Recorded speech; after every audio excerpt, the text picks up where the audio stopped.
Hello दोस्तों, नमस्कार। SMKC channel में मैं आप सब लोगों का दिल से बहुत बहुत स्वागत करता हूं। फर्स्ट टाइम विजिट किया जरूर चैनल को सब्सक्राइब कर लेना, बेल आइकन को हिट करके ऑल सिलेक्ट करके रख लेना। चैनल का लिंक ऊपर आई बटन पे नीचे डिस्क्रिप्शन में मिल जाएगा। एंड आज के दिन की बात करें, जितने भी इंपॉर्टेंट वीडियोज है सबके लिंक नीचे डिस्क्रिप्शन में दिए हैं, आप चाहो तो उनको भी कवर कर सकते हो। तो चले दोस्तों, फिलहाल इस वीडियो को स्टार्ट कर लेते हैं।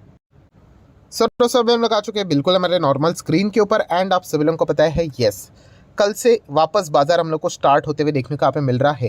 एंड अगर हम लोग सबसे पहले चेक कर लेते हैं कि आने वाले 5 दिन बाजार कैसे चलने वाला है, मतलब ऐसे कौन कौन से ट्रिगर पॉइंट्स है जो कि बाजार को एक्सट्रीमली ऊपर लेके जा सकते हैं, मतलब तेज़ी दे सकते हैं, या फिर बाजार को एक्सट्रीमली गिरा भी सकते हैं, राइट। उसके बारे में हम लोग ज़्यादा बातचीत करने की कोशिश करने वाले। बट जैसे मैंने आपको कहा कि उससे पहले हमें चेक करना है कि क्या बाजार पूरे 5 दिन चलेगा या फिर बीच में कोई छुट्टी भी है।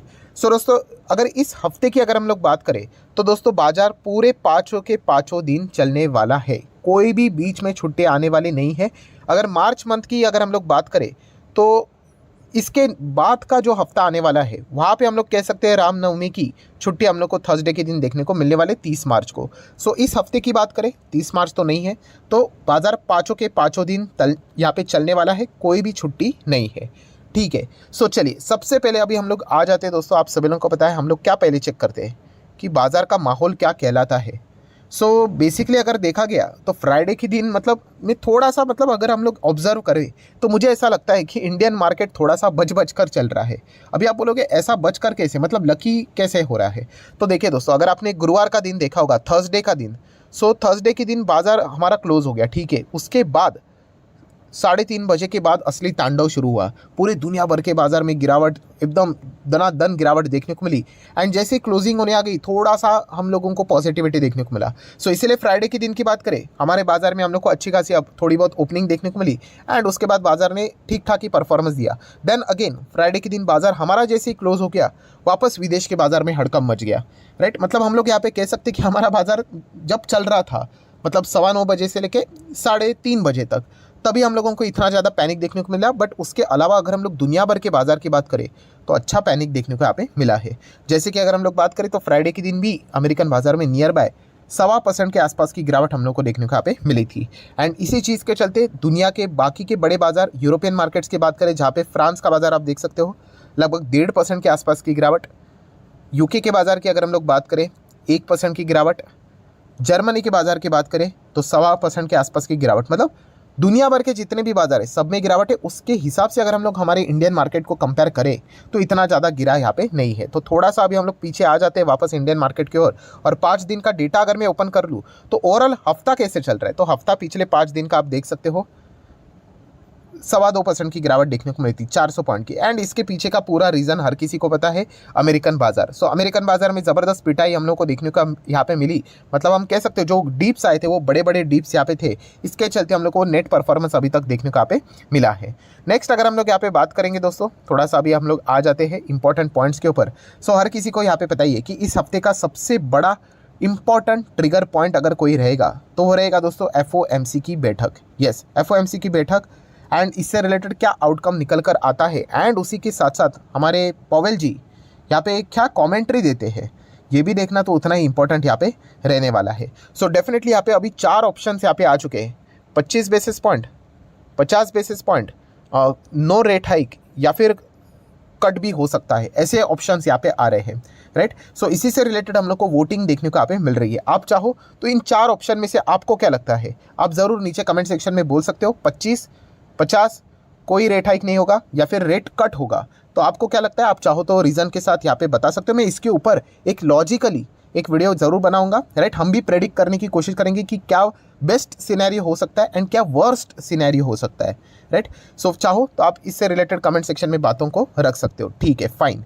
तो ये हो गया पहला रीज़न मतलब मेन पॉइंट, जहाँ पे हम लोग कह सकते हैं कि बाजार को एक बड़ा आप लोगों को मूवमेंट देखने को मिलेगा। मतलब जिस दिन FOMC की बैठक होगी ना, इससे रिलेटेड 22 तारीख को इसका आउटकम है, बाजार शांत नहीं रहेगा।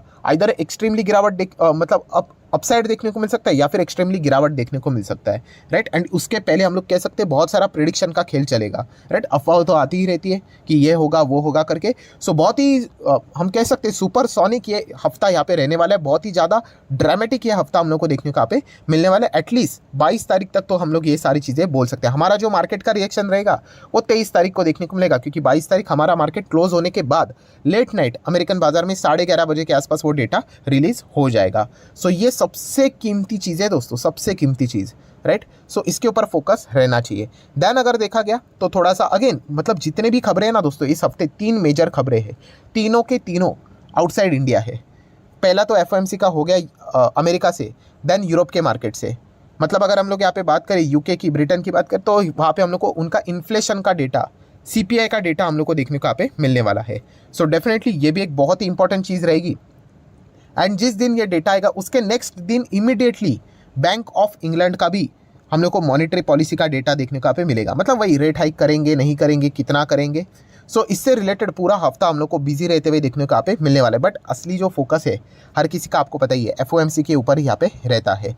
सो ये सब कुछ होने के बाद ऑब्वियसली इंडिया की अगर हम लोग बात करें तो आरबीआई के ऊपर भी हम लोग थोड़ा फोकस रखेंगे। क्या पता आरबीआई को भी कोई इमरजेंसी बैठक बुलानी पड़े, हो सकता है, क्योंकि ओवरऑल अगर हम लोग बात करें तो बैंकिंग सिस्टम को जिस प्रकार से झटका लगा है विदेश के बाजार में, राइट। हम ऐसा नहीं बोल सकते अरे इंडिया में कुछ नहीं होगा करके, ऐसा नहीं है दोस्तों।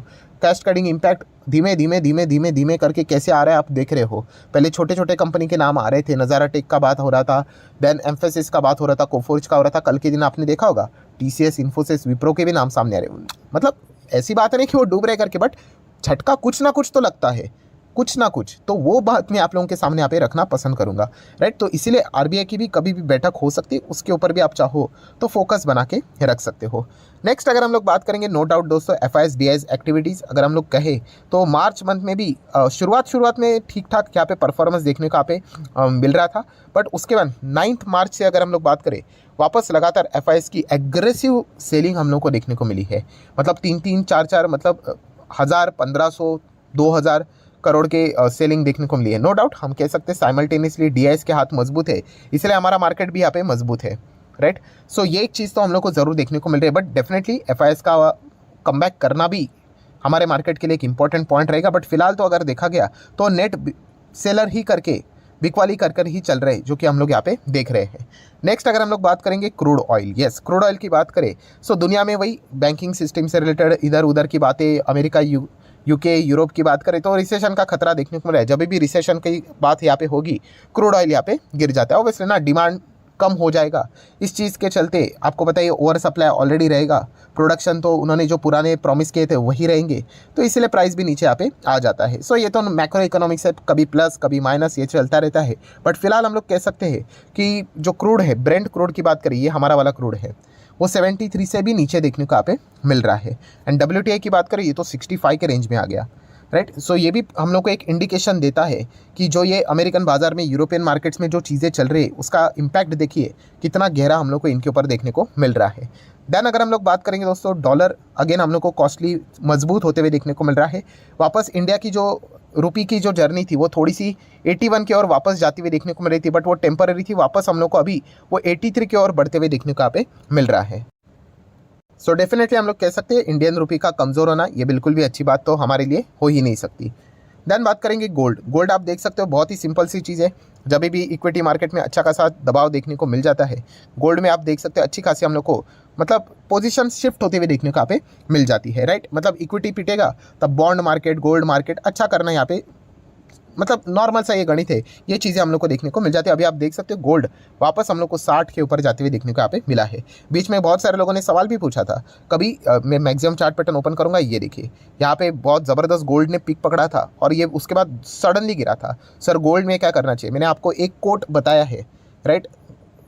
तो उसको हमेशा दिमाग में छाप लेना, कौन सा, कि fundamentally strong equity shares and जो गोल्ड का इन्वेस्टमेंट होता है ना, वो हमेशा लॉन्ग टर्म में आपको ऊपर ही जाते हुए देखने को मिलेगा, लेफ्ट टू राइट। हाँ कभी कभी लेट हो सकता है बट उसमें आपको नुकसान नहीं होगा, राइट। तो गोल्ड में भी वही चीज़ें बोली थी, आज आप देख सकते हो वक्त लगा, मैं ऐसा नहीं बोल रहा कि देखिए क्या फटक से आया क्या, नहीं, बट आया, नुकसान नहीं होगा, राइट। तो ये पॉइंट भी आप लोगों को पता होना चाहिए। ऐसा नहीं कि बस तेज़ी देख लिया और जाके निवेश कर लिया करके, ये तो किसी किधर भी चले जाओ, किसी भी असेट क्लास में चले जाओ, इक्विटी में जाओ, गोल्ड में चले जाओ, किधर भी चले, कमोडिटीज़ में चले जाओ, सिर्फ तेज़ी देखकर जो निवेश कर लेता है ना वो हमेशा ट्रैप हो जाता है। आपको सिचुएशन को समझना आना चाहिए। इक्विटी मार्केट में जब भी प्रेशर रहेगा तब आप उसके बारे में विचार यहाँ पे कर सकते हो, ठीक है।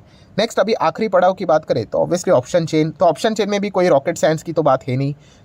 कहाँ पे नज़र है सबकी? ऑब्वियसली 17,000 का लेवल, राइट। पहले 18, 18.5 पे चलते थे, राइट। तो अदानी से रिलेटेड बहुत सारी चीज़ें देखने को मिली, तो उसके बाद हम लोग को मार्केट 18 के नीचे चला गया, और उसके बाद तो अमेरिका में जो चीज़ें देखने को मिल रही है अभी तो 17 के भी नीचे क्या चला जाएगा उसी के ऊपर चर्चा यहाँ पे चल रही है। सो डेफिनेटली जिस प्रकार की खबरें आएगी उसी हिसाब से हम लोग को प्रेशर एग्जर्ट होते हुए देखने को मिल जाता है। सो 17,000 का लेवल ही सबसे पहले कीमती लेवल यहाँ पे रहने वाला है। रेसिस्टेंस की बात करें तो ठीक है, इतने कोई स्ट्रॉन्ग रेसिस्टेंस बन नहीं रहे, क्योंकि आप देख सकते हो बाजार में कमजोरी ज़्यादा है, मतलब पैनिक इजीली फैला जा रहा है, राइट। तो इसी चीज़ के चलते हम यहाँ पे कह सकते हैं कि सपोर्ट के ऊपर ही हम लोग कह सकते हैं कि 17,000 के ऊपर ही बाजार का ज़्यादा फोकस यहाँ पे रहने वाला है। सो आशा करता हूं दोस्तों जितने भी इंपॉर्टेंट ट्रिगर पॉइंट्स थे वो तो मैंने आप लोगों के सामने रख दिए। तो वीडियो अच्छा लगे तो चाहो तो लाइक एंड शेयर कर सकते हो। एंड डिमैट अकाउंट अगर आपने अभी तक ओपन नहीं किया है तो लिंक नीचे डिस्क्रिप्शन में 25 वीडियो की लिस्ट आपको बिल्कुल फ्री ऑफ कॉस्ट मिल जाएगी। आपका नाम, कौन सा अकाउंट अपने लिंक के थ्रू ओपन किया है, प्रॉपर्ली कमेंट्स में मेंशन कर देना। तो हफ्ते भर के अंदर अंदर सारे लेक्चर्स मेरे साइड से फ्री ऑफ कॉस्ट प्रोवाइड कर दिए जाएंगे ताकि आप शेयर मार्केट को आसान भाषा से सीख सको। So that's it, thank you very much दोस्तों। We will be meeting our next video. तब तक के लिए बाय बाय।